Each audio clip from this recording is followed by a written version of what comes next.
5/4 ते यांची ॲडिशन करायची. कशी कशी केली पहा आपण. वरी ॲडिशन आधी काय केली, छेदाची एक रेष मारली, ही रेष मारली.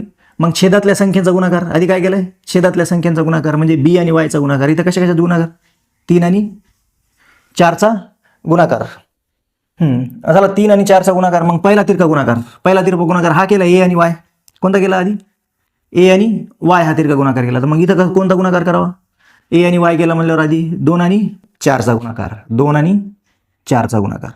मग नंतर इथलं चिन्ह दिलं प्लस, हे काय प्लसचं चिन्ह, मग प्लसचं चिन्ह, मग हा तिरपा गुणाकार, 5 आणि 3, 5 आणि 3चा. ओके, 5 आणि 3. मग हे कॅल्क्युलेशन करू काय आलं, इज इक्वल टू 3 आणि 4चा गुणाकार झाला, 3 चौक 12. आणि आता ह्या रेषेच्या वरी काय काय करायचं, आधी हा तिरपा गुणाकार, 2 चौक हे लिहिले 8, मग इथलं चिन्ह प्लस, मग हा गुणाकार 5 त्रिक 15. 8 आणि 15 किती झाले या ठिकाणी लिहू का, म्हणजे मला खाली